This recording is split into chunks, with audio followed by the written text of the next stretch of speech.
Want to project the family as corrupt, as criminals, as walang kwentang mga tao, kundi para sa pansarili lang nila. And bakit ba? Bakit?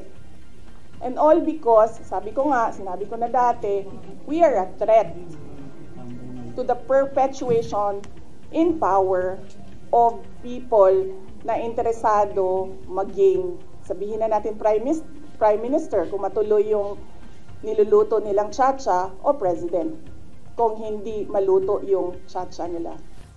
Hindi, I'm not at all bothered. I am bothered na gusto nila i-frustrate ang pinili ng mga tao na maging Vice President, all because of power and politics.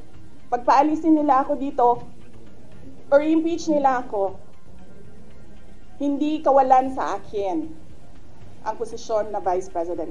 I've answered this before na, di ba nga, nakita nga po natin sa crystal ball dati na wala naman pong ganun na balita.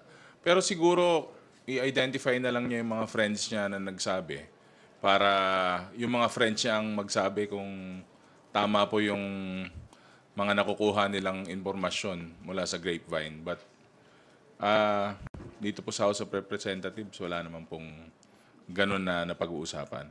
Sa ilang oras at araw na ginugugol ko dito sa Kongreso ay hindi ko narinig yun. Ganun kasi talaga ang public service eh. Meron kang mga kaibigan na totoong kaibigan, pero meron ka namang kaibigan na gusto nilang may action. Sometimes itong mga action na ito makes them more important. Kaya ito yung mga bagay na dapat worry yung ating Vice President. Kasi ang hirap nung may magre-report pero walang basehan at pagkatapos dun nakafocus tayo. In fact, napakasayang nung oras na napupunta sa usaping wala namang kwenta at wala naman talagang nangyayari. Again, I haven't heard talks of an impeachment. Hindi ko rin siya nakita dun sa ating mga kasamahan. Lahat busy sa pag-scrutinize at pagpapasa ng budget and more importantly, kung sino man yung mga nang-iintriga, sana sabihin kung sino-sino sila para malaman natin kung ito ba ay may vested interest, ito ba ay tila linilin lang yung ating Vice Presidente, o ito ba ay gusto lang ng fireworks dahil walang magawa sa buhay. In addition to that po, I think on our part, ang magagawa lang po namin is to confirm po siguro na at least sa amin, wala po kaming naririnig na ganung mga allegations, wala namang usapan ng impeachment po dito sa House. In fact, ang naririnig po namin usually is nahirapan yung mga congressman na bumalik sa kanilang mga distrito dahil overtime na po sila dito sa budget deliberations. Meron pa po tayong, for the first time in a while, deliberations na nga po sa budget appropriations. Meron pa rin po tayong mga concurrent committees. I believe yesterday there was the committee on the oil spill. Of course, we have the Quadcom. And in addition to that po, tuloy-tuloy pa rin po yung BPSF.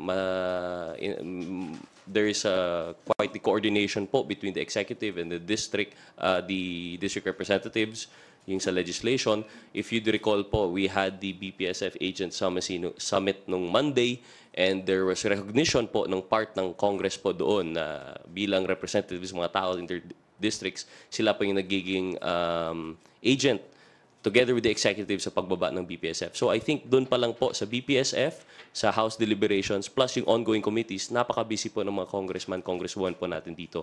So I'm not sure po kung saan nanggagaling yung allegation of impeachment. If they could perhaps, kagaya ng sabi ni Kong Ortega, if they could substantiate the claims and say, sino pang nagsasabi nito, and point at certain persons, then perhaps that would be more helpful for us to really thresh out. But as far as we're concerned, parang wala naman po. Meron pong kasabihan na one word is enough for a wise man. Ilang beses na po itong nasabi na wala pong katotohanan yan. I hope this rumor mongering would stop. Kami po dito sa House of Representatives, ito pong apat na mga kasamahan ko po dito. Every day po, every session week, every committee hearings, public hearings, nandirito po kami. And I personally can categorically say na wala pong usapin na ganun. Dahil ang liderato po ng House of Representatives under Speaker Martin Romualdez ang pinupush po natin dito sa House of Representatives, paano po isulong ang ating bansa, magkaisa ating bansa patungo sa matiwasay, no? Matiwasay na gobyerno. Dahil nakikita nga po natin, apart from the legislative work that we do here, we also go down to our communities, no, different district and provinces, to bring closer the services of the government to the people. Ganun po talaga ang priority ng House of Representatives. It also speaks about bridging gaps and uniting communities, no, for the prospect of, bringing together all communities na para doon sa pagsulong ng ating bansa. It also speaks about, I guess, no, itong usapin, no, kasi itong sinasabi nilang issue or rumor, alam po namin dito at alam po ng liderato ng House of Representatives, this is counterproductive to the work that we're doing right now.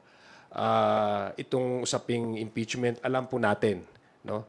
That's why we don't put credence on the issue, because alam ho natin na this is not only create disunity, create chaos politically, but it also it's counterproductive, and it counters the efforts and the positive result of everything that we have done and everything that we continue to do.